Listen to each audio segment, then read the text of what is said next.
Well,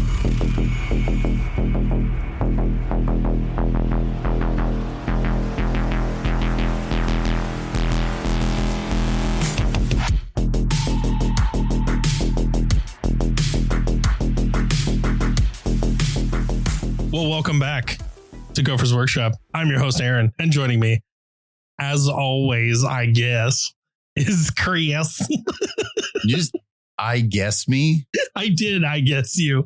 Because last episode you were all aflutter because I didn't say it right. Well, get good, scrub. that's my line. All right, so what's today's topic of the day? All right, so let's start with a little story. Today is effectively going to be about, let's say, psychology, or maybe even my philosophy on how you can treat the game. So disclaimer, Dr. Chris is saying this is his opinion, not fact. Is that what you're telling me? There's a real amount of fact in here, but also, yes, some of this is my opinion only because I've seen like real data, real people. This is how it works. These are people real don't people. want to believe me, and I'm not a scientist, okay? But also, I'm telling you, the reality is these things matter. These are real people, and these are their stories. Close enough. All right, anyway, what do we got? The story is basically over the last whatever amount of time, I see these little spurts of people in the shop who get very down on their faction or the game or things like that. Guilty. And okay, sort of, because what I'm talking about is people who make arguably wild claims. And while we're all susceptible to this, the reality is a fair amount of the game is more balanced than we give it credit for. A fair amount of our factions have more options than we're willing to admit. Now, whether that's some of our own bias of like, yeah, but I don't like the way that model looks, so I'm not going to play it, or whether it's whatever else. We literally had a guy in the other day in the shop who played against someone who played a spam list. Okay, fine. Well, their spam list involved a bunch of Titans. Okay, I understand. High toughness, big bucket of wounds. They're hard to deal with. You know, they have towering, things like that. So they get some benefits that other models don't. Well, they struggled. And then after their game, instead of saying, well, I could adjust my list, or I could have played smarter, or I could have done a laundry list of things, they immediately threw their hands up and basically said, well, the game's imbalanced right now. And if they're playing a spam list, so if I don't play something that specifically counters that spam list, then I don't have any chance, and my faction just doesn't have these answers. And it's like no, that's not true. It turns out there are factions that struggle with certain things. So if you were playing, let's say, Custodes, and they played a tank spam army, and you weren't playing like the Dreadnought or tank from Custodes, you're right, you struggle with tank busting. Also, that doesn't mean you don't have options, right? The tank is great at killing other tanks. The Dreadnoughts are surprisingly good at dealing with most things. But they weren't playing one of those factions that actually struggled with it. They were playing Votann. And they're like, well, I can't deal with tanks as Votann. The hell you can't. Absolutely, there are options that Votann have that are very good at dealing with vehicles. I got to witness those firsthand from a Votann bad touch into my Dreadnought. And this is not meant to be rude. This is just like a fact of life. This person is a less competitive player. They've played the game long enough that they have this mentality that like, I know things, I know my faction, and they just kind of whatever. But they've never really played at a competitive level. So while they think that they know a bunch of stuff about the game and competitive play and blah, blah, blah, the reality is they're a casual player. So as a casual player, they struggled a little hard. And because they struggled, they threw their hands up and said, well, I don't have options. The game's imbalanced. And they weren't willing to take a step back and say that like, no, but I do have those options and I chose not to take them. Or I could have played differently because while I did have tank busting in my list, I threw it away early going after one of the transports instead of one of the super heavies. They weren't willing to admit that. So as a casual player, and again, this is not like calling them out for like, no, but you're casual. It's more of like, but this is a learning opportunity for everyone. There are things that we all don't know. There are things that I don't know. There are mistakes that I make all the time. All of the team is very competitive players. I love those guys. They're great. All of those guys see me as like, no, but I know like all the rules and I know all these things. And they're constantly asking me these weird questions. And I'm like, yep, I've seen that before. But you know, the difference between me and a casual player is it turns out I'm willing to admit and acknowledge it doesn't matter how much I know. There are still things I don't know. The game is so complicated. Mid-game, almost every person on the team has totally capitalized on me making a mistake. It doesn't matter that I know better. Yeah, I have. There's so many variables in a game and you're distracted by all these things and you're trying to balance all these different options in your head. You're going to make mistakes. I don't care how competitive you are. Literally the best 40K player in the world. I'm not saying there is one, but wherever that guy is, because it has to happen, right? That guy still makes mistakes every game. There are too many variables in this game, and there's nothing wrong with that. It's okay to make mistakes, but getting down on yourself and saying the game's imbalanced, my faction doesn't have options, and just kind of throwing your hands up is never the answer. And this is part of the psychology of the game. If you get into that mindset of my faction's bad right now, and I'm just going to throw my hands up. Well, first off, I'm not saying your faction isn't bad, but if you just throw your hands up, you're right. You have zero chance of like keeping up with the other people. Yep. The guys who are playing orcs right now, Grey Knights right now, all these different factions that arguably are doing bad right now, according to the all-knowing internet, Death Watch have a win rate of like 30%, and they're doing awful. Explain to me how we have one of our guys on the team who does not have a 30% win rate. He is playing Death Watch and he feels the struggle right now. But despite him feeling the struggle, he is keeping up with these guys that are considered really good right now. He is still having a win rate of 60% plus. It's not that he isn't like struggling. It's not that he isn't trying, but it turns out he's doing way better than 30% win rate. Why? Because he doesn't get into that like, well, my faction's bad. I'm just throwing my hands up and I'm going to change factions, or I'm going to just complain about how my faction doesn't have answers. No, he's trying to figure out how to balance the thing. He's trying to figure out like, what answers do I have? And if I capitalize on those hard enough and early enough, can I just win off points, even though I'm going to get tabled or whatever else? This is all the psychology of it. I cannot explain to you enough how it's not even about positive thinking. It's about not getting negative helps you, because if I could be the most positive person in the world going into the game, I'm going to be the best and cool, whatever, and I could still get slammed. Arguably, positivity sometimes turns into this cockiness and this like overconfidence, and that causes problems. Negative thinking, specifically, I go into this game, I know I'm going to lose. I hear people say that all the time. Orcs are bad right now. I'm going to lose, but I'm going to play anyway. Okay, well, that negative thinking definitely means you're going to lose. I'm not telling you have to go in with a super positive attitude, but also going in with a negative attitude is just as, it's actually way worse. So I'm going to tell my own little story, and Aaron's the person who did it. Just caveat that Aaron's the person who did it. To prove your point of negative thinking is just as toxic, if not more so, than overconfidence and cockiness. Yeah. I went to a GT in Ohio. I came here for months on end to learn from you how to play the game. I went to the Ohio GT, and my first game was against another newbie. I did really, really well with the list I've been practicing for a while. Hooray. And then the next list that I fought was Knights. And I went, oh no, I've never fought Knights. And immediately was like, I'm going to lose this. I made so many simple mistakes. Things that you have beaten in my head. Don't do this, don't do this. I did the opposite of everything you said, because I got into my own head and thought, I'm going to lose this, so why even try? Doesn't mean I didn't try. I just did not use the full capacity of what I have learned to my advantage. Okay.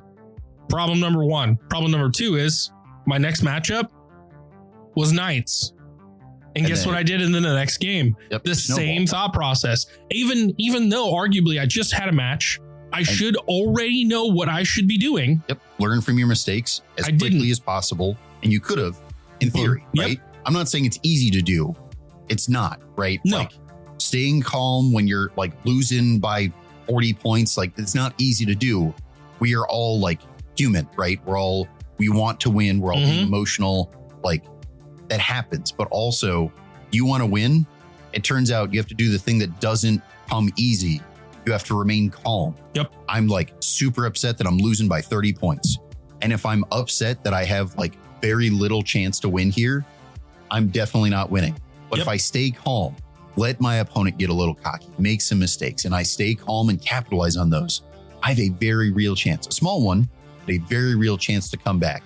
And even if I don't win, but I come back enough to where we're within like 5 points of each other, I'm going to be happy about this game. But staying calm enough to see those decisions, see their mistakes, that's the hard part. Well, and this is why I make the argument of this whole thing, this whole experience needed to happen for me. Because when I got back and I reported back to you and you were like, how was the GT? And I was like, absolute dog crap. I lost every game but the first one. And you were like, oh, well, who'd you fight? And I said, knights. And you went, really? How? Because at the time, knights weren't the meta. Correct. I ended up on bottom tables. That's how. And you were like, okay, so what do you think your problem is? I was like, I don't have enough tank busting. I don't have this. I don't have that. I started immediately doing the thing that you're saying right now, don't do. Dogging on my faction. Well, we don't have real good answers for tank busting. I'm a blood angel. You know, yeah, I can use the basic Space Marine stuff, but I mean, come on. I don't get my access to my rules. And you immediately said, that's not even remotely true. And you had enough tank busting in your list. And you immediately made me fight knights until I could not fight knights anymore. For like the next 4 weeks, I fought nothing but giant knights, gobbo mechs, orc mechs. You know, I fought everything that was big, tanky, and scary. I fought custodes at least 3 times during that. Everything that was big and scary. They were playing the dreadnought stuff. Yep. Big, scary robots was the answer for the next month. And immediately after I didn't get to change my list the entire time. You told me I had to play that list. Immediately after that, I learned my lesson, which is I always have an answer. It's how to capitalize on what I have available to me. And immediately you said, okay, now we're going to allow you to change your list. So now we changed the list, added a little bit more of this, a little bit more of that. And now I'm like, okay, I absolutely have the answers. It's target priority. It's this, it's that. I immediately changed my whole perspective on the game and got better. To be fair, this is part of why we have teams and little clubs and play groups, right? Because if you just played against knights every week and you floundered, okay, well, what are you really learning? Nothing. Not much, because you're floundering and you're down on yourself and down on your faction and this and that. But what happened is you came back with like, I cannot beat knights. And I'm like, hold on. Play knights again. And for at least a couple of games, I kind of held your hand a little. You did. And I'm like, no, play against knights. And I'm like, okay, but look here. You're sending the Sanguinary Guard against this vehicle when you should be sending jump pack intercessors. And you're like, why? They only have strength 4. They don't have lance. And I'm like, okay, but mortal wounds. And you've already got the tank down to like low enough. You're not even gonna have to swing. You're going to charge them. You're going to do a bunch of mortal wounds. It's probably going to die on the charge. And then you get to pile into this other infantry unit and do a little damage there. Yeah, they don't all get to swing, but also you already killed the big tank, so who cares? That's fine. And it was a learning process. You needed an outside perspective because, again, it's hard to stay calm, objective, not emotional, things like that. But again, this is all a psychology thing. We all need to help each other. That's why we have teams and clubs. But again, it all comes down to the psychology of if you are walking into a game saying, I know I'm going to lose, I'm telling you right now, you're going to lose. Yep. I'm living proof of that. I've tested your theory and I have proven it factual. Yep. But there's a whole bunch of stuff that goes along with this, right? It's not just about like not being negative. Again, you don't have to go in with I'm going to win. You don't have to go in with I'm going to lose. There's like an in between of like winning and losing doesn't matter. Because how many times have I said losing is learning? You don't have to finish the game to learn something. If you play 2 turns, what did you learn from the game? Okay, cool. I messed up this deployment, or I overextended turn 1 on this. Good. You've already learned a thing. You have won this game because you have learned something. Reset the game. And if you get into this mentality, literally both players can win the game. Yep. You play 2 turns. You both learn something significant. I could do that better. You have both won the game. You don't need to finish. Yep. Reset. Pick everything up. Go from the beginning. Redeploy. Do what you've learned. Counter deploy better. Whatever it is. Play again. Play 2 turns. What have we learned? We both won the game. Do it again. There are little things like this. Now, obviously, you can't do that during a tournament, right? But having this mentality in practice will transfer to now I'm at the tournament. First off, I'm already in a better mindset because I've had way more constructive practice. Also, we get to the end of turn 2, and what am I thinking? This is what I could have done better. And it turns out win or lose, because it's a tournament, right? We're going to finish the game. Win or lose, I already know what I could have done better, which means when you go to round 3 and play Knights again, you're in a better mindset. You're like, nope, I know what I could have done better. That's what I'm thinking about because that's how I practice. And now round 3, playing Knights again, you're not going to get me on that again. And now maybe you win round 3. And when you win round 3, maybe you get out of the low table. So you stop playing Knights and you find other issues. Maybe you get out of the low tables and you start playing the things that you did have more practice against. And now you start skyrocketing up the tables. Like positive or negative, doesn't matter. We have changed the whole course of I was going to lose every game because I kept playing in. Yep. And I honestly thought about going back to this GT this year just to see how I would do into this meta this time around with more experience under my belt, with more knowledge, with more actual games, with a better attitude about everything. And you want to know the funniest part to that whole idea? Unlike before, arguably, we are way closer to an actual night meta. Yep. Which means you're going to go back and I'm going to tell you right now, you're going to do better than you did before. And you're going to do better into arguably very similar lists, despite those lists being objectively better. Yep. You're going to play against the same 3 knight players in theory. They're just going to have 3 more units for no reason. Take 3 more war dogs, go. I don't care. And you're still going to do better than you did then. Yep. Absolutely. So again, you have this psychology that is we care about in every game, but also where it gets really kind of confusing and weird is how differently you have to view it in practice. So in practice, another thing that I say a lot is you want to punch up, right? You want to help new players, you want to teach new players, and that's great. But if you're only ever playing against the same guy, or if you're only ever playing against people that are not as good as you might win more often. But also, I don't care what your win rate is in practice, because the reality is I could absolutely choose the new guy, fight him all the time. And my win rate is like 95%. I'm the greatest. I'm going to go to a GT and I'm going to end up at like mid to low tables and I'm going to look awful. And I can throw my hands up and say, well, the game's not balanced and all these people are being like, meta chasers and blah, blah. And I can blame it on the world. But what's the real problem? Me. I'm not challenging myself, which means when I go to a place where there are good players, well, now I've convinced myself I'm better than I am. On the other hand, and we have this here all the time, we have people that are constantly attempting to punch up and their win rate here is like garbage. We've got a player on the team whose win rate locally is like 40%. And that's like on a good one. Also, what happens is he goes to GTs and his win rate goes up at the GTs. It's not that he's like better under pressure or anything like that. It's that he was trying to punch up.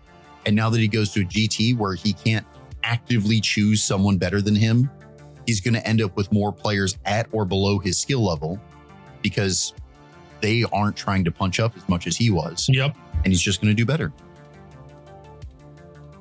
It all works together. So along with the psychology of, again, punching up, losing is learning, one of the things that I mentioned before was the staying calm, even bad situation. And I want to come back to this specifically because one of the things that helped me a lot and still helps me that I try to explain to people is everything in life is a puzzle, right? We're playing a game with a bunch of moving pieces. It's like the most complicated, like 7D chess, whatever, but also it's still a puzzle. So resetting yourself, I'm going to play the game, right? Boing, do turn one. What can I learn from turn one? I overextended here, whatever else. But at the beginning of turn two, what should I be doing? Reset, reevaluate. It's a puzzle. We started in this position. I don't get to go and undo things. Now that we're here, what is my best choice? Tyler, one of our team guys, literally had this last week. He played a game and he lost. And after the game, when he calmed down and looked back at things, he's like, you know what? If I would have shifted my focus, I could have beaten. And I totally agreed with him. He dedicated to one side. I answered that side well. And I told him outright, I'm like, I shouldn't have pushed that side as hard as I did. I think that was a mistake on my part. And I say that because I didn't expect him to keep dedicating to that side. If he had the uppy downy strat. He brings two of his, kill teams over and pushes the other side. I didn't put enough over there. I think if he would have recognized that, he could have switched sides where his pressure was. Because he can uppy downy two like 250 point units, no problem for 1 CP. He can totally do it. But he didn't see that at the time. He was caught up in the man, I don't know, I'm struggling and I can't get out of my deployment zone. And he was still thinking in turn one when he was in turn two. Yeah. So that sort of everything's a puzzle. Beginning of the battle round, try to reevaluate, try to start fresh. This is the position we're in. We want to learn from our mistakes, but also I can't undo them. So here's where we are now. New puzzle. What would I do if this is where I started? It's a big thing.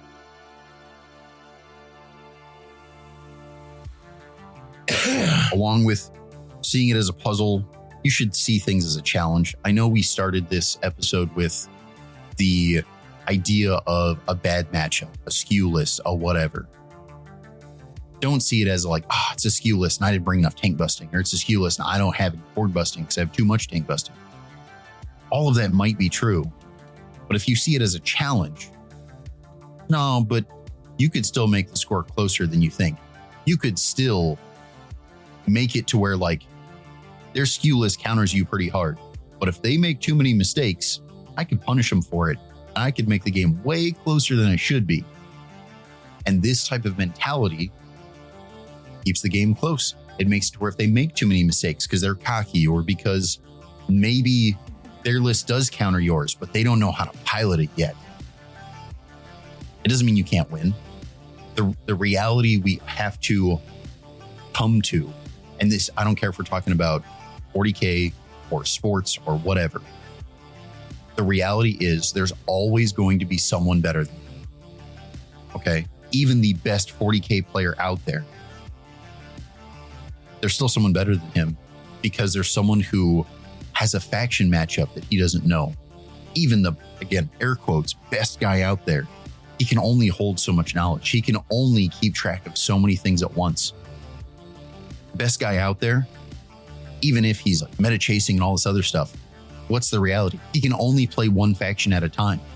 Even if he's meta chasing, he's the best player, air quotes, out there. But he can't also be the best Necron player and the best Deathwatch player and the best. He can only play one faction at a time. So even if someone out there is better than you, it doesn't mean you can't also be the best at something. It doesn't mean you can't beat him, because he's going to make mistakes. And if you capitalize better than he does, he's a better player. That doesn't mean you can't beat him. The best player out there, dice happen and mistakes happen. And I got distracted, and like, no, the best player out there still loses. It's not like he's unbeatable. This is why, again, the mentality, psychology of the game has almost more to do with winning than the list does. You can complain about my list doesn't go into this skew, but the reality is you as a player and your mentality will win the game way more often than your list will. I will sit here and I will give you evidence of this by simply saying my most powerful list as a Blood Angels player, and this is into arguably every faction. My most powerful list is nothing but spam infantry. I don't need tank busting. I'll just spam more infantry. Why?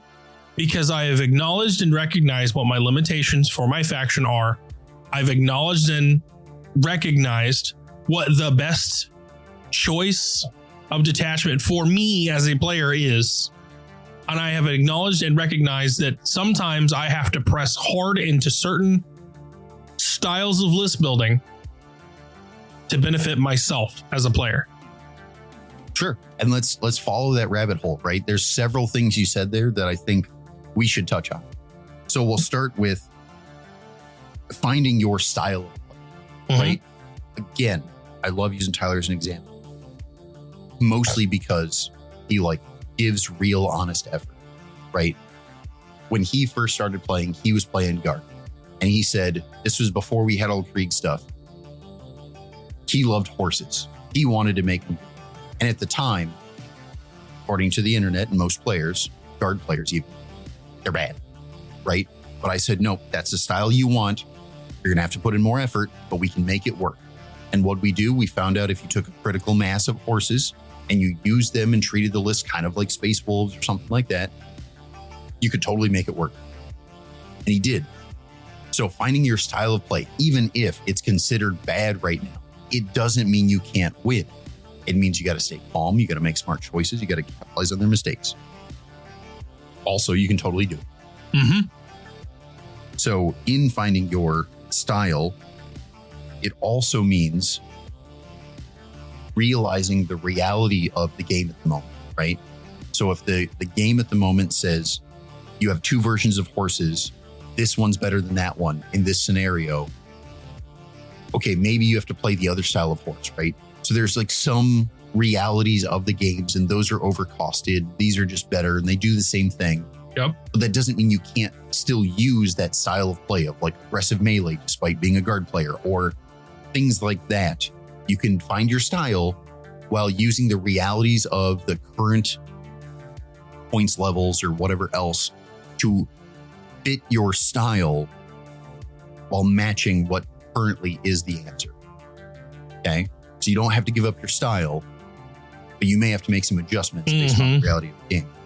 Now, knowing the reality of the game, you want to state your personal goals. Okay? And this is a big thing, especially when it comes to GTs, right? We don't all go to a GT and say, well, my goal is to get first. Okay, well, you could, and then you're just going to be disappointed after you lose round one. But if your goal is, but I want to score 80 plus points every game, win or lose, doesn't matter. If I score 80 plus points a game, I know I'm going to place well. And I know I'm going to come back to my local shop and be like, I did great. I did great because you helped me against that faction, because you like helped teach me some things. And I'm going to be happy. I could lose every game, but if I'm scoring over 80 points, first off, I don't know how I lost, but I scored over 80 points every game. I could lose every game and be like, I came back and said, do you know how competitive that GT was? I did great. And I did great against all these amazing players. And I know all of this is true because I scored 85 points every game. Again, having those personal goals is going to help you with your mentality. It's going to help you stay calm and make good choices. And when doing both of those things, it's also going to help you win more. Yep. You don't have to go in saying, I'm going for gold, but also coming in with a realistic personal goal, keeping your calm because you're staying positive. That's going to mean that you went from, I went in trying to win and I ended up going 2-3. Well, I went in only trying to score 80 plus points a game. That was my only goal. Well, now because of my positive mentality, no, I went 4-2. I did way better. I'm going to make this point. It's real easy and we've got other content creators out there, right? That do 40K tactics pods and other stuff. And great. Kudos to them. I love them. It's not like we don't watch them too. But everybody points out like sportsmanship, good sportsmanship, good sportsmanship. Like you need to go into the games thinking, I'm just here to have fun. And I agree. But also, for some people, that's not enough. Some people, that's hard. You want to go in, you have the intention to go in and say, I'm just here to have fun. But you also want to be better. You also want to, like me personally, yes, I want to go have fun games. Yes, I want to go do the fun thing. But also, I told you over a year ago, my intent is to become #1 Blood Angels player worldwide, right? Big dreams, right? I can't do that if I'm just sitting here losing all the time. If I'm not getting any better. But see, that's a personal goal. Yep. And arguably it's a realistic personal goal. It is. Right? Because we have currently, according to BCP, the best Death Watch player. Yep.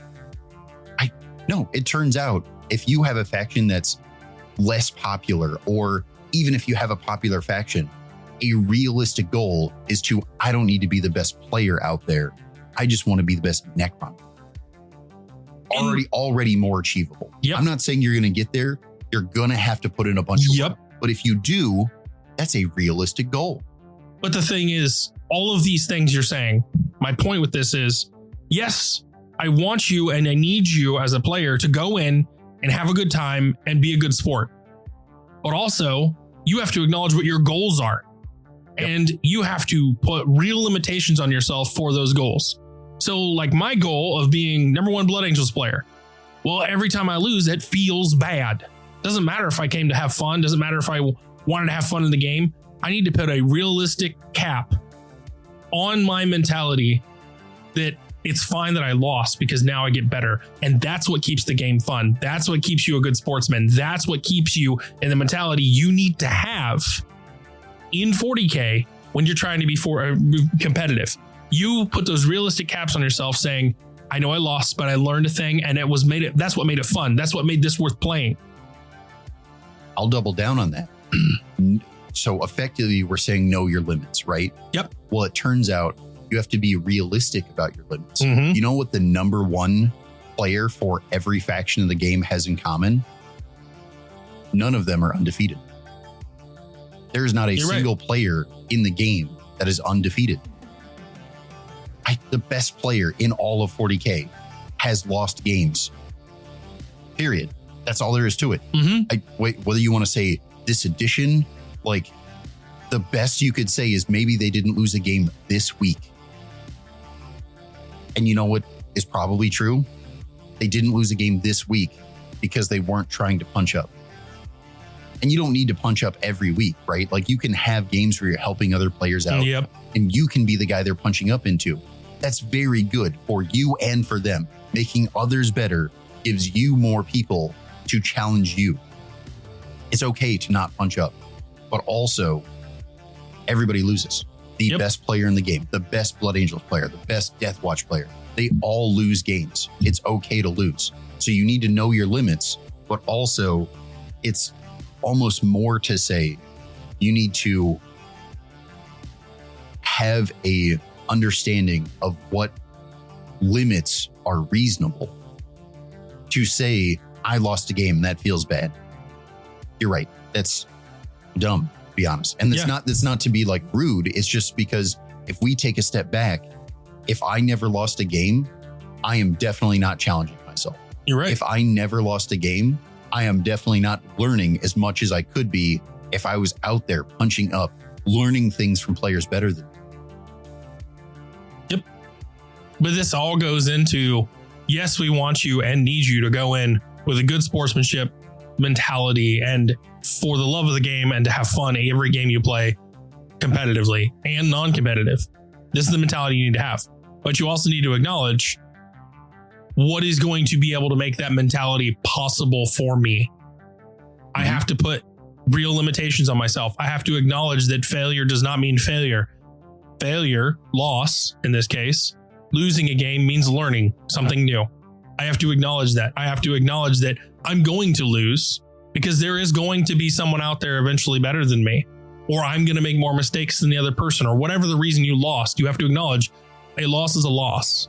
Look for the win in the loss. Right. So by doing this, it keeps you in that mentality. It keeps you in that sportsmanship mentality. It keeps you happy for others who did win. It keeps you wanting to pursue more goals, wants you to pursue the punch up. It keeps you wanting to love the game that you started playing because you loved. So all in all, yeah, be a good sportsman, but also remember the things that Chris is telling you. So I've got a bunch of like one-liners or whatever you want to call them that I really truly believe. And when I'm actually able to convince others of these one-liners, they almost always come back with, that was more true than I thought it was. Like it's easy to say a one-liner and just like, yep, nope, losing is learning. But also when you like kind of accept that, like indoctrinate that into your mentality, man, do you just look back a month later and be like, wow, I've made so much more progress this month than I did last month because losing is learning. I lost every game this month and I learned so much more than the previous month where I won every game. Do I feel better about that? Maybe, but only if I really truly believe the losing is learning. I'll even take it a step further. You look for the losses even in the wins. Like last week, I fought Votan, and boy, how did I make some mistakes. Some real bad mistakes, some real feel bad mistakes, some I should have easily won this mistakes, but I lost a whole unit. I challenged Hearthguard Warriors with a whole brick of aggressors. And I looked at my opponent and I went, you don't have enough CP to interrupt, right? He looked at me and said, you've only made fun of me the whole game for not using my CP. I, for whatever reason, took that as no, I'm not going to interrupt. So I essentially let him massacre a whole brick of aggressors. And boy, did that feel bad. But also, it was a loss for me. I won the match. Great. Good job. Yay me. But I lost more in that than I won. Sure, I won on paper, but I lost a whole unit of aggressors that arguably should have easily taken that problem down and still been able to punch into the vehicle that was behind them. But instead, I lost everything and made the last part of my match an uphill battle. Sure. And that's the competitive mindset you have, right? It's not, man, I won and that's what matters. And like, hooray, I'm doing it. It's you're constantly challenging yourself. Yep. I won, but also like I could do better. I wasn't punching up this game. So I have to be critical of myself of what I could do better because that's how I learn. Whereas when I'm punching up, all right, they penalize me for a bunch of stuff. Those are my mistakes. Obviously, they help teach me that. But like when you're the guy being punched up into, well, now, again, you have to be critical of yourself. What could I have done better? Like I am trying to progress myself in every game. I don't need to win every game, but if I'm progressing myself, win or lose, that's what matters. So I want to touch one more thing and then we'll jump to a mid break. The pause. Okay. I got jokes. Okay, go. One more thing that I want to kind of touch on is another one of my one-liners. And this is one of the hardest things for people to kind of acknowledge or internalize. Bad dice happen. It's a dice game, right? However, you cannot blame the dice. And I can already hear everybody sighing or throwing their hands up and being like, what do you mean? You can't control the dice. You're like, bad dice happen. It's a dice game. You have to like accept that happens. Okay, that's only kind of true. Mitigating bad dice is a thing that you can do. especially in this game. Yep. I understand. That's a one-liner. Mitigate bad dice. Don't blame them. That's a one-liner, and I say it. Well, that's really easy to say. But what does that actually mean when you get to the tabletop? Well, it turns out that like reevaluating at the beginning of the turn, right? No, it's turn 3, and I had a plan. Well, I had some bad dice, and that plan's gone. Okay, but now, if turn 3, I can take a step back and say, I need to reevaluate. I had some bad dice. Sure. But I could mitigate those bad dice by playing more defensively and stop being so aggressive. I was going to be aggressive and I can't anymore. Or, man, I had some bad dice and I was going to do this thing and I was going to sit in the midboard. But now, because of those bad dice, I don't have enough models. I have to go for as many points and be way more aggressive this turn because I need to get so far ahead on points. I know I'm going to get tabled. But if I get far enough ahead on points, they won't be able to catch up. I'll hem them in their deployment zone or something like that. You can mitigate bad dice.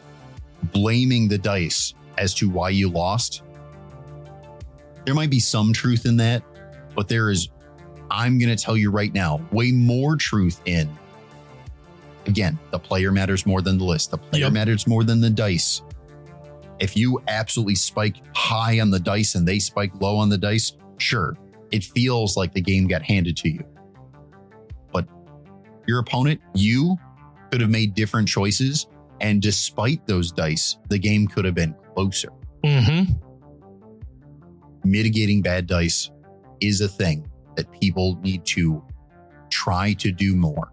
But it's the hardest thing to explain to people without literally showing them, like, no, you played this game and your dice were bad. But also, could we have done this? Yes. Would that have fixed something? Maybe. You're literally rolling more dice or less dice, which either way, the dice are bad, right? Rolling more dice gets you closer to the average. It could fix it. Yep. We could have done this thing differently, and rolling less dice because you're rolling bad might have saved some dudes, like not overexposing yourself and this and that.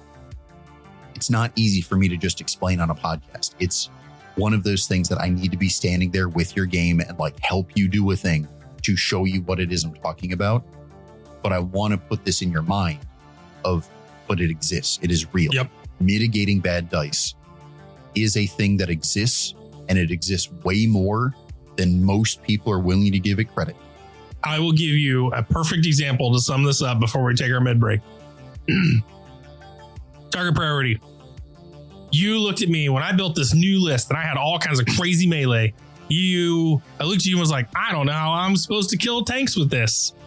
And you went, the blade guards seem pretty beefy.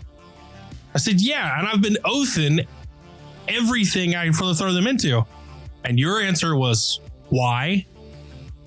Well, because you get to re-roll stuff. And yeah, sure, that feels great. But also, they have a natural re-roll ability. Why are you wasting a re-roll on an already existing re-roll when you could take your jump pack unit across the board to deal with another tank problem, give them the re-rolls, and now they're just as deadly as the blade guard, if not more so. More. Because they've got mortal wounds, they've got all this stuff. Why are you doing this and not mitigating your bad dice? Yeah, because it was, I think the specific argument was those jump pack guys not only deal mortal wounds, but they had the chaplain for the +1 to wound. Yes. Yes, they're only strength 4 instead of strength 5, and they have less AP and they have less damage profile. But also, what's the truth? You give them the oath and they are outputting way more damage than the blade guard. Yep. So the blade guard are beefy. That doesn't mean they do a bunch of damage. It means they can tie something up and live longer. Yep. Your jump pack intercessors can absolutely wipe a tank. Stop giving the oath to blade guard, which already have a worse reroll, but a reroll. Yep.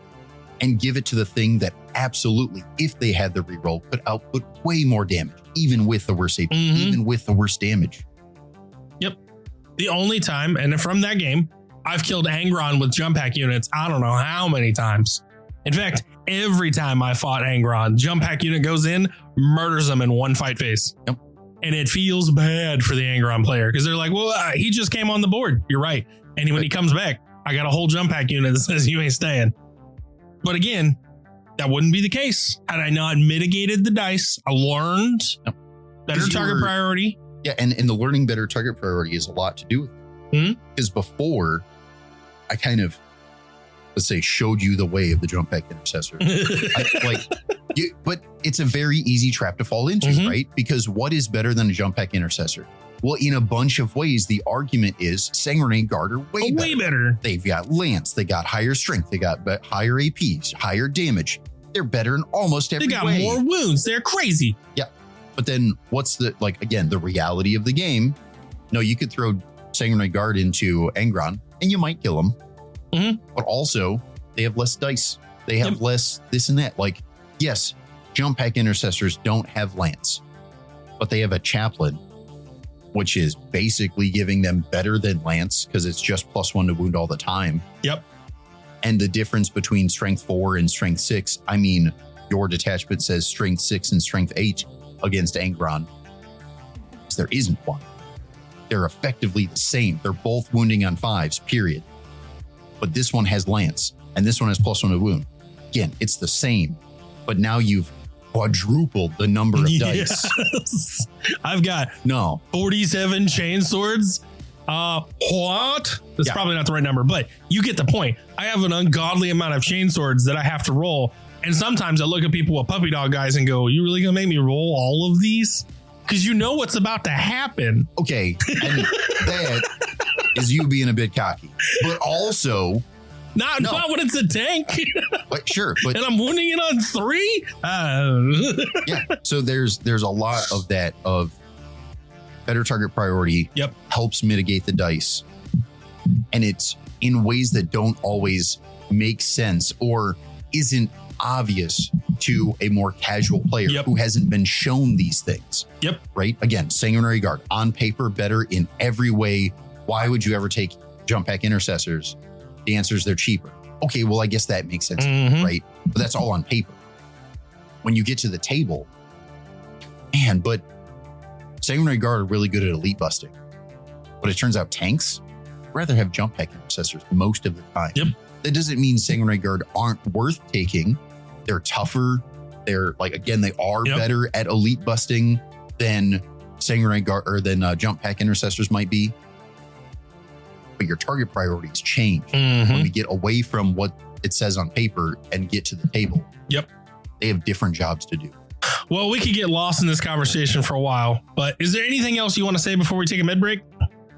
No, I think we've covered it. Again, a lot of the hardest part about all of this is accepting and internalizing these things. We can say them, we can understand how they work, but being mid-game, staying calm, internalizing these, losing is learning, mitigate bad dice. That's the hard part. And that's the part that's up to you guys. I can only show you the path. You got to walk it. Yep. Right. Once you do these things, you'll not only be a better sportsman, but also you'll enjoy the game more and you'll finally be able to get to those goals you've set for yourself. So better sportsman, better at the game, more enjoyable. I'd say it's a win all around. Yep. So, all right. Well, let's take a mid break. And when we come back, we got more goodies to talk about. We're going to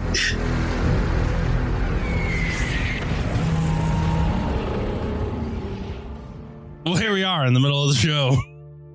Chris, pay no attention to the laughter. I made an oopsie in the middle break. Anyway, what do? We're here in the middle of the show. What's the first thing we do, Chris? Thank your patron. Thank your patrons. So we have to give a huge thank you to our guardsman patron, Sergeant Matt. I don't like the way you're saying it. You're going to have to stop that. Sergeant Matt. Then we have to thank our White Shield Guardsman patrons, Mitch and Nicodemus. So thank you to our patrons, because without you, the show wouldn't be possible. And also thank you to our listeners, because without you, we'd just making episodes to talk to ourselves, I guess. So thank you, listeners. On that note, Chris, what you got for me in the mid break? We got lots of goodies this week, huh? Yeah. So pre-orders go up this weekend for a bunch of things, most of which are, I don't want to say a surprise, but surprise, they're here. Grey Knights, Battle Force, and Combat Patrol. We have the Black Templars and their Combat Patrol. We have a Space Wolf Combat Patrol. And that got announced this week for pre-orders? Yeah. Holy cow. A Tyrannid Combat Patrol. What? Just out of the blue. Correct. Out of the blue. Absolutely. Also a bunch of characters for Black Templars and a bunch of other stuff. So there's a whole bunch of pre-orders is the short answer. We're going to talk more about some of the other spoilers and stuff they put out because I know there was the big summer blowout. Big summer blowout. Woohoo. The Frozen reference for those who are wondering. But we'll talk about that after the mid-break. But yes, this week there's still a ton of pre-orders. Space Wolves, Grey Knight, Black Templar, Tyranids, whole bunch of stuff coming out. So feel free to check that out. That's going to be on our website. Still 15% off. Come get it. Come get it cheap. And for you, y'all, those of you who are just tuning in, the website is gophermafia.com, and it's in the links in the show notes. Absolutely. Speaking of show notes, we're also going to have a link to our BCP and the website. So if you want to get on the GT that we're going to do later this year, sign up. We are starting to see the floodgates open, as it were. So we still have plenty of space, but also now that we're finally kind of mentioning it and telling it to people, now that we're settled into the new place a bit, those tickets are starting to go. So get them while you can. Yep. Oh, yeah. I did a thing last weekend. I wasn't here last weekend, and now I'm concerned. I just let everybody on the Fumbling 4 Discord know, and floodgates. Yeah. So, yeah, go check it out. It's going to be a good time. The Saturday, Sunday are going to be our main attraction, as if it were the 40K tournament itself. Yep. The GT. Yep. The Friday, however, we're going to do some AOS Spearhead and also some crazy, wacky 40K rules. Whoa. And based upon that noise, it's canceled. Oh, no, I worked so hard on those. But anyway, it's going to be a good time. It's going to be an all-weekend event starting on Friday, ending on Sunday. It's going to be a good time. Just come check it out. And even if you don't get tickets, feel free to come in and just take a look-see. Yeah, have fun. But what else do we got? So we got all kinds of fun announcements this time, but what else we got? We are still progressing on getting into the new space.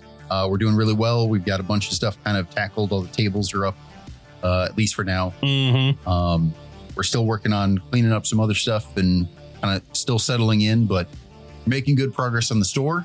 If you haven't seen it yet, come in and check it out. There's some pictures on our Discord of kind of the in progress stuff, but we'll have some more pictures probably put up at some point with the like final stuff. We're getting all the cool posters up on the wall and all the standees and banners and things like that. So it's starting to look more game story. Yep. Studio's looking more studio-y too. We got some cameras set up. We got our lighting in. The table is set up. Our 40K terrain is in the process of being painted. So we're gonna get some bat reps and some cool little fun shorts about weird rules and random questions Chris gets. Maybe we'll call it the Chris Question Corner. You don't put me in a corner. Nobody puts baby in a corner. But yeah, content is a coming. And for that content, there's already some up, arguably. But for the newer content, if you want to get on the bandwagon and sit and wait and for the good to come, you can go check out our YouTube page, which is also in the links in the show notes below. But it is Gopher Games Media. I had to do that as slow as possible. So Gopher Games Media. I hate it. Why? Because I wanted that reaction right there. That one. You're as slow as possible. You're right. That's why I do podcasts. I can speed myself up. But at any rate, anything else we want to talk about this episode? Or mid-break? Nope. It's a whole lot of us still getting set up. So GT is the next big thing. For any of you who are going to go to Nova Open, we're going to have a booth set up there. We're going to have a bunch of our team guys in the event there. Well, actually, a few this time. I think not as many as last year, but so we'll see you around there as well. Yep. Come check us out. Come yell at us. Make Chris sign autographs. I'm not that cool. Every time you buy something in box, make Chris sign it. Just because. You may not even keep the box, but just inconvenience him. Why? Because I love you so much, Chris. But the problem is you're telling them this, so they're going to do it. You're right. God, why?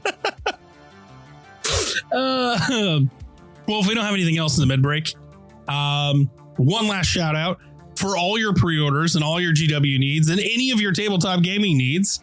Go to Gopher Games, and that is gophermafia.com. You get 15% off all your GW stuff. There's discounts on all kinds of other products. All your hobby supplies. Yes. We have like 5 different paint lines in the store. Yes. If you can't paint your mini with basically exactly what you want through my store, I do not know how to help. Yeah, so go check it out. Link is in the show notes below. But on that note, let's go to the last part of our episode.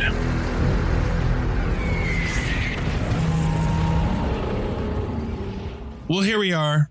We're at the last part of the episode. You ready for this, Chris? The big summer blowout. Big summer blowout. Woo! So we got some hot drops. They just were like, hey, we heard you like models. Can we interest you in all of the models? So there's a couple of things I want to cover because I've already gotten a ton of questions. We don't know when all of this is actually going up for pre-order. Obviously, it's not all going up at once. There's a ton of stuff here.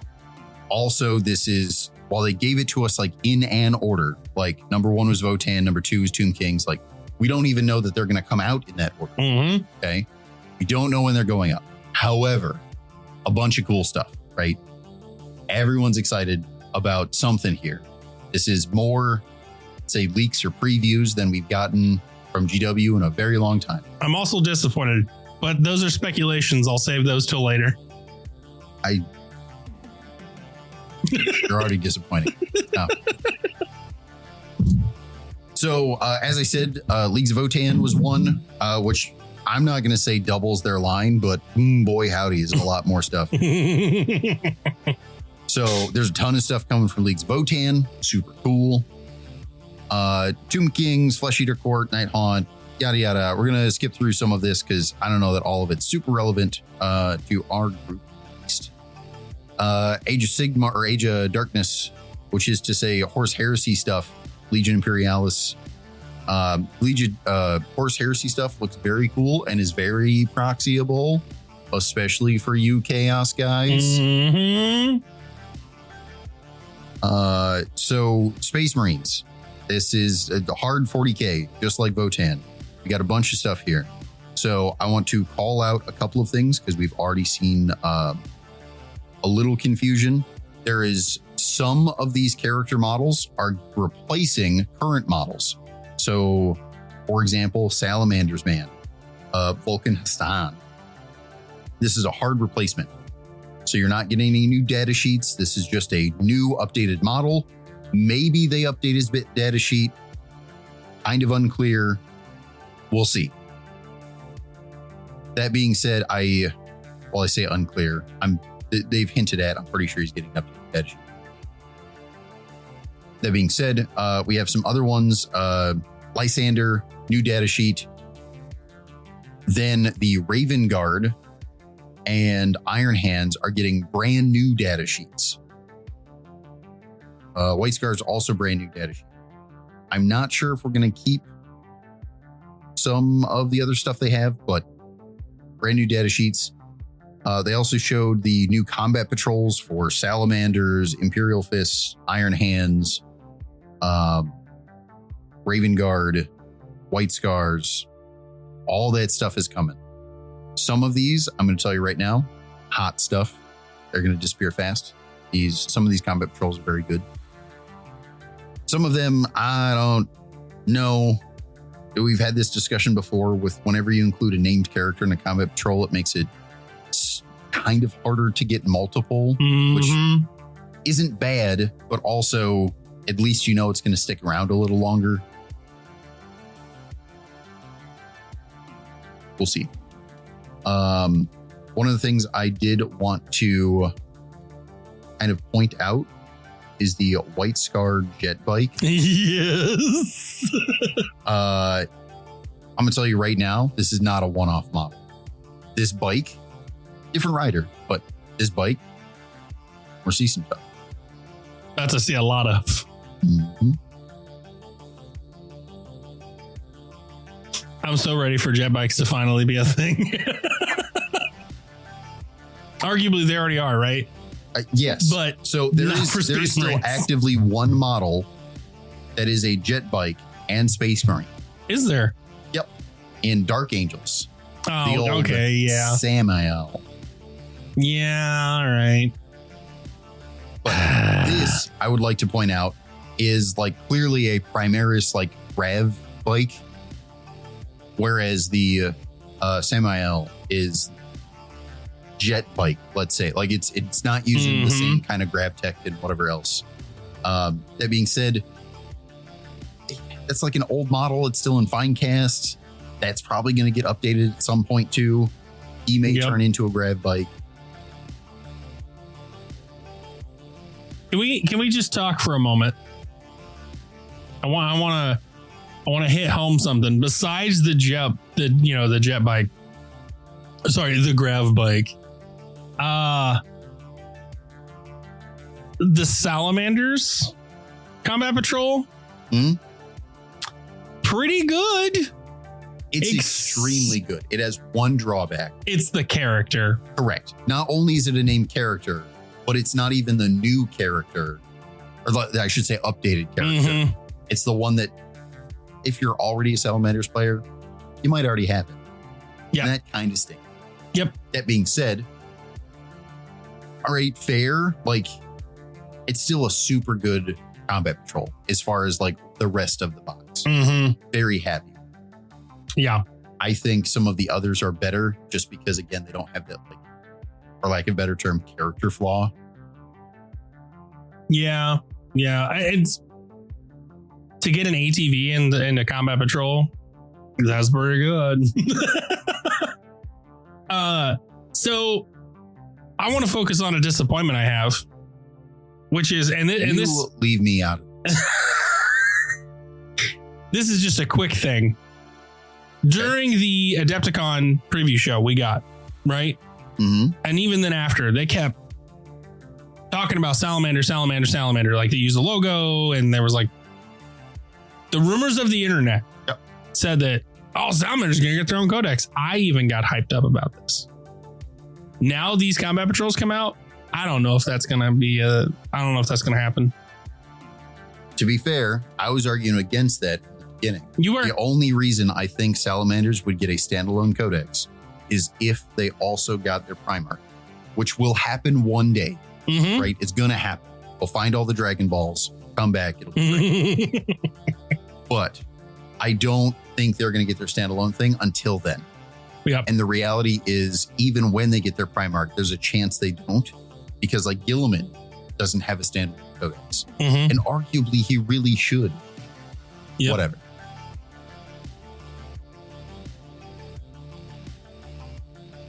That's my disappointment with this. When they announced all these, I was like, really good stuff in here, really cool models. I'm glad they're updating some of them and making new ones. Now, but also a little disappointed. Again, this is my opinion. I cannot stress this enough. There's no confirmation on anything except for we're getting combat patrols. Correct. Because there's a very valid argument, right? If this is a big preview, because we have no idea how long it's going to like spread out. All these releases are going to be. There's a totally real possibility. In fact, they called out Salamanders, right? Because they also called out Votan in one of those pictures, and look how much they got. They may have only shown us the combat patrols and characters, but there's nothing against them being like, hey, so now Vulcan Hastan and the combat patrol are coming out next week.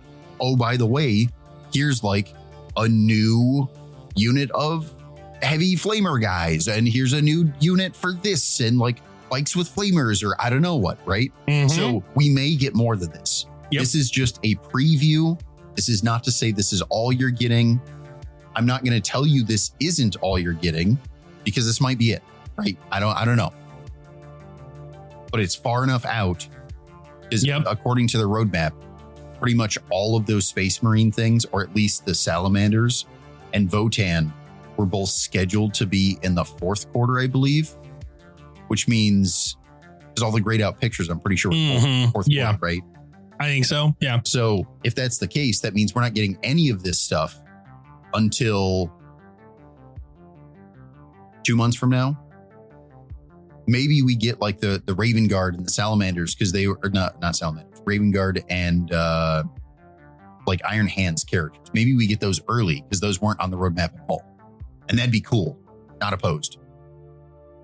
But yeah, I don't know. We don't quite have enough information. I normally don't get like super hyped up about this stuff and talk about it this early, but I did want to cover it because again, I got 10 different emails of like, hey, can you pre-order me this Votan stuff? And I'm like, sure, I'll put you down, but that's weeks out, months out, maybe. Same thing with I got a text this morning. Hey, when's that White Scars Combat Patrol coming out? I don't know, man. I got just as excited as you, but also I got just as much information as you. They ghost dropped all of this. Yeah. And even then, like it's hard to like guess some of this. Because again, we knew Grey Knights were coming. We knew Black Templars were coming. No complaints, very excited. Also, did anyone, and I mean like anyone, have an idea we were going to get a new combat patrol for Tyranids? I don't know what GW's doing. I'm not sure they know what they're doing, right? They're putting out cool models and we're all just along for the ride. Yep. 100% right. Is there anything else you want to focus fire on today? I do kind of want to point out a little bit with the Votan. So I kind of glossed over it earlier, but we should really talk about this because there is a lot here. Not only did they show kind of like a new combat patrol, which isn't that different than the previous one, but it is different. They showed us what the cover of the Codex is going to look like. That's dope. Love that art. But we got like an ATV thing coming. They've got mortar teams. Wow. Okay, cool. That was not on my bingo card. Super cool. Mortar teams? Yep. They have, I want to make so many jokes about these. What were they called? The Steel Jacks. I'm telling you right now, these are going to be the meme of the faction. All right. They're true scale dwarves. I don't like, what do you want to do? They're too tall. They're cool looking, but also this is like, you know how the Saturnites came out and a bunch of people did like goofy drawings of how a Space Marine fits inside the Saturnite armor. There's going to be a bunch of goofy drawings of how does a dwarf fit inside this? Like, are their feet in the knees? It's kind So we got a few different characters too. Some of them are pretty cool looking. However, I want to point out the guy who's technically on the cover, but he's got a Tyranid shell covering his back. First off, model is dope. All right. There's zero complaints here. You guys officially a badass. Also, here's my wild speculation time. Oh, here we go. You guys start a rumor. It's very cool that this edition Tyranids are the bad guy, and we're getting models with Tyranid bits attached to them, and it's like a very on theme. Okay, rumor time. What's the bad guy for the next edition? I don't want it to be the next edition yet, but also, can you imagine if we got a bunch of like the cool characters that came out last edition when the bad guys were Necrons? If they had a bunch of like weird Necron bits on them, that would have been so cool. All right, let's move on to, again, what are the bad guys for next edition? man, what if we start getting weird like cow bits on characters? We start getting weird like demon bits on things, which arguably we've seen in the past, but also they were like basing material. I don't know that they were actually like on the model. I am very excited they're going this direction, because with this model, I'm going to make the argument of this is going to be a thing. They are going to start putting out models that have actual bits from other factions on them. And whether that's story driven from like the edition perspective, or whether that's story edition of like, nope, but it turns out from now on, Blood Angels, they have a bunch of Tyranid bits on them. I don't care if they're the bad guy for the edition, because the story of Baal, right? And then you go over to this other faction, and it turns out they're fighting orcs all the time. So now Space Wolf bits have orc things all over them. Like, this could be so cool and so like primo modeling time. My only caveat to this is I hope I can build these guys without the Tyranid bits on them, because if, let's say I'm playing Votann and like, but my little story is my best friend plays Tau and I'm fighting them all the time. Like, I would like to not have a Tyranid bit on them so that I could put some like Tau drone discs on top or whatever as like a big shield. I hope this is modular enough to be switchable, but also still super cool. And I'm glad. You heard it here from Chris. He is poo-pooing all over the artistic design. I don't think that's what I said at all. You're right. It's not. But also, I'm going to make the editor hate you. Me and Reddit already don't get along. I don't know what it is you think you're going to accomplish. The best stuff. Only the best stuff. If I want the internet to hate me, I assure you I can do it myself. Oh, God. So, on that note, anything else you want to throw in? No, not this week. We kind of rambled on a lot early, so we'll find more stuff to cover next week, I'm sure. All right. Well, as a reminder, you can check out some of the stuff we've already done on YouTube. You can head on over to Gopher Games Media on YouTube, or you can check out our Facebook or Instagram, all of that stuff, our Spotify. Discord, our Spotify. All of it is in the show notes below, and also on the YouTube page. It's in the show notes below. You can check it all out. Go over there. Go check us out. Also, you got a bunch of pre-orders available this week. Don't forget, we got 15% off for you. Head on over to gophermafia.com. Get you 15% off. And we always will, because we love you. So on that note, thank you all for listening. Tune in next week. Hey, everybody, it's Aaron. I want to thank you again for tuning in for this episode of Gopher's Workshop with us, hanging out and listening. Remember, leave a 5-star review. Let us know what you think. And if you feel like supporting us, you can always go to Patreon in the show notes below. Thanks. Till next time.